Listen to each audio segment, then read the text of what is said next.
Maliyyə Nazirliyi 2026-cı ilin dövlət büdcəsinin ilkin göstəricilərini elan edib.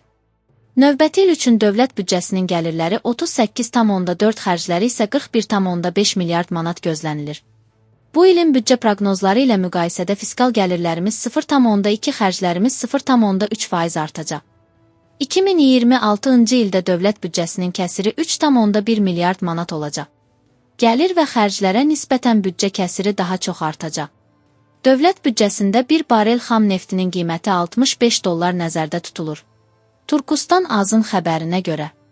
İqtisadçı deputat Vüqar Bayramov qeyd edib ki, qlobal neft bazarındakı volatilliyi nəzərə aldıqda gələn il üçün bir barel xam neftinin qiymətinin $65 nəzərdə tutulması öncəki illərdən fərqli olaraq konservativ yanaşma hesab edilə bilməz.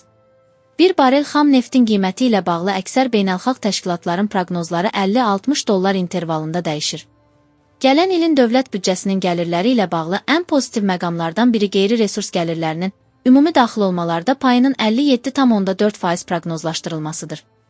Bu, ölkəyə neft pulları daxil olduqdan sonra fiskal gəlirlərimizdə qeyri-neft qaz sektorunun payı ilə bağlı rekord səviyyədir.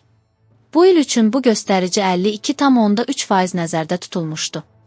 Bu isə o deməkdir ki, gələn il fiskal diversifikasiya siyasəti daha da dərinləşəcək və neft sektorunun ümumi gəlirlərdə payı azalacaq.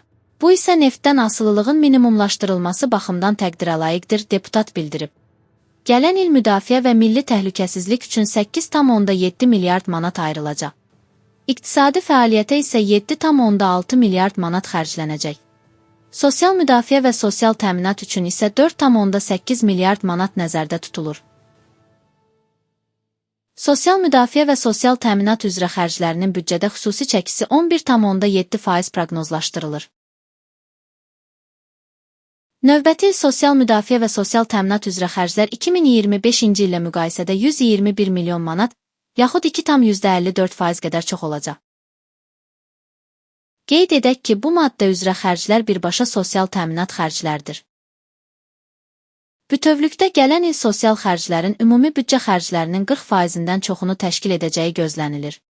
Gələn il hansı artımların olacağına gəldikdə isə mövcud qanunvericiliyə əsasən 2026-cı ilin yanvarından etibarən bütün növ əmək pensiyaları indeksləşdirilərək artırılacaq. Bu 1.100.000 vətəndaşımızı əhatə edəcək. Bu xərclər büdcədə nəzərə alınacaq. Başqa istiqamətlər üzrə mənzərə isə detal büdcə göstəriciləri ilə bağlı məlumatlar təqdim olunduqdan sonra aydın olacaq, Vüqar Bayramov əlavə edib.